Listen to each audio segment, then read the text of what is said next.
Otep à tous, c'est Bertie le Kamit. Je vais faire la vidéo pour m'adresser à mes deux grands frères, à savoir Kémy Séba et Claudicia, qui se sont pris la tête ces derniers jours-là par rapport à la présence de Claudicia dans le gouvernement, dans la délégation de Macron qui est allée au Sénégal pour la tournée en Afrique. Alors, je vais commencer d'abord par tirer un grand coup de chapeau à ces deux-là. Et en plus d'eux, les autres panafricanistes tels que Rémy Ngono, Mwazulu Siwalemba, Diabanza, il y a beaucoup d'autres, donc je ne vais pas m'arrêter à citer les noms. C'est un combat qui est dangereux, c'est un combat qui est face à un ennemi qui est surpuissant, qui ne blague pas face à ses intérêts. Quand vous menacez les intérêts de l'Occident, vous pouvez savoir à quoi vous vous attendez. Alors s'engager comme eux, ils sont en train de le faire, déjà, chapeau pour ça, parce que ce n'est pas tout le monde qui peut s'engager et prendre une position en public contre cette oligarchie-là qui écrase tous ses ennemis. Le but ici, ce n'est pas de dire qui a raison, qui a tort. Je ne vais pas dire Claudicia a raison ou bien Claudicia a tort. Je vais aller au-delà de ça, poser quelques petites questions. Déjà, en termes de stratégie, c'était une erreur pour Kémy Séba d'exposer ce problème-là sur les réseaux sociaux. Il aurait pu le gérer d'une autre façon. Et qu'on n'en arrive pas là. Parce que finalement, il y a une conférence qui est prévue aux Antilles. On ne parle pas de ça, mais en ce moment-là, les gens sont beaucoup plus intéressés par le clash qu'il y a eu entre les deux. Je ne sais pas si réellement c'est un clash, mais disons une mésentente entre les deux. Il n'y avait pas de raison d'exposer ça sur les réseaux sociaux. C'est d'abord ça le premier problème. On pouvait le régler en interne. Et je le dis tout simplement en tant que petit membre. Je ne suis pas un leader de l'urgence panafricaniste, mais je suis membre, donc je vais juste te donner mon petit point de vue. C'est un combat qui est âpre, un combat qui est difficile à mener. Alors, ces questions, c'est quoi?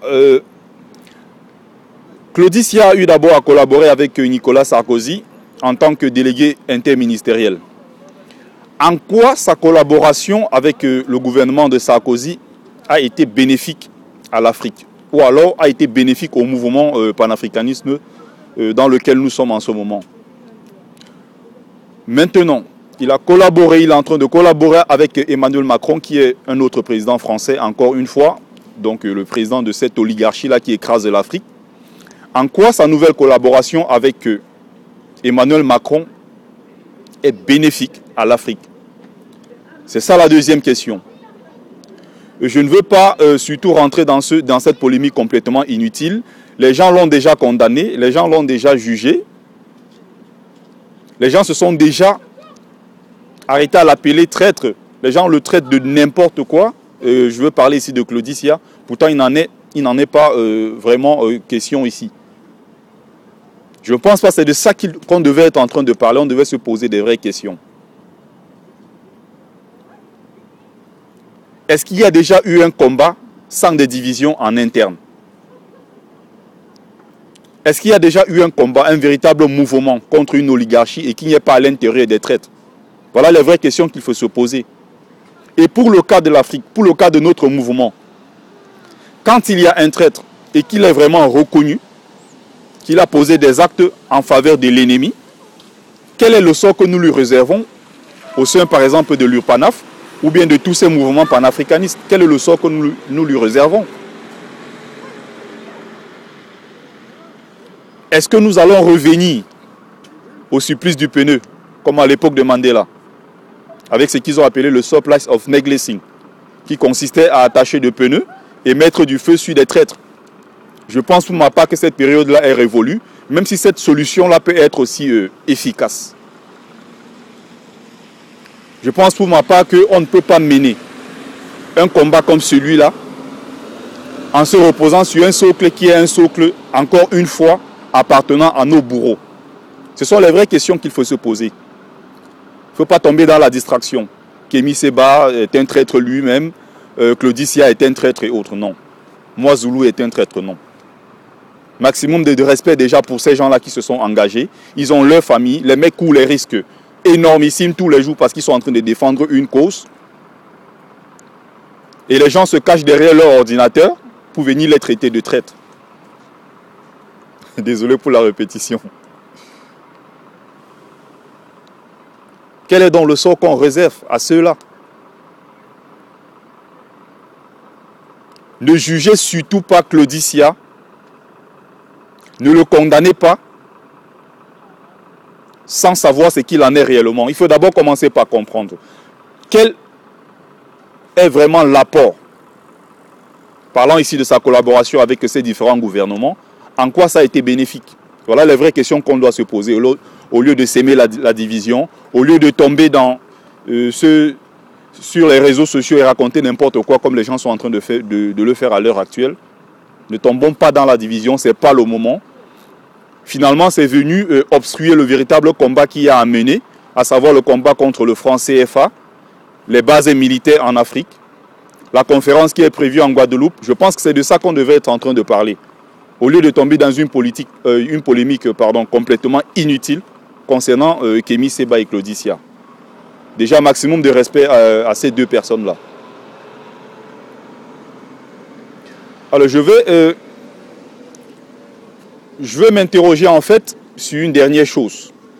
Réellement, si quelqu'un vraiment le pense, est-ce qu'on peut y arriver dans un combat comme celui-là face à un ennemi qui est surpuissant et qui écrase? Est-ce qu'on peut y arriver en nous appuyant sur un socle, encore une fois, appartenant au bourreau?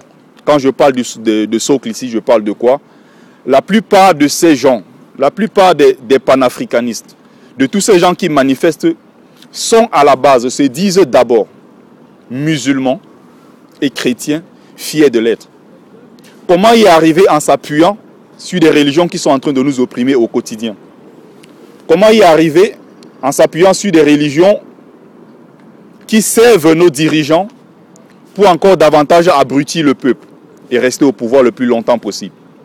Ce n'est pas un hasard s'ils investissent au maximum dans la construction des églises et des mosquées, sans toutefois s'inquiéter, sans toutefois s'intéresser à la situation de nos populations, sur le plan de la santé, l'alimentation, l'éducation et autres. Est-ce qu'il y a déjà eu un mouvement qui est arrivé à ses fins en s'appuyant sur le socle tracé par l'ennemi? Je ne crois pas personnellement. Donc la première chose à faire d'abord, c'est qu'au sein de tous ces mouvements panafricanistes, qu'on ait des gens capables d'abord de se replier sur des bases qui sont endogènes à l'Afrique. C'est par là que tout commence. Peut-être on pourra y arriver par un hasard comme ça, mais je n'y pense pas du tout, je n'y crois pas. Même si le combat, il faut le mener sur le terrain, mais je ne pense pas qu'on puisse y arriver si on ne s'appuie pas sur le chemin de la sagesse qui a été tracé par nos ancêtres. C'est d'abord par là que tout commence.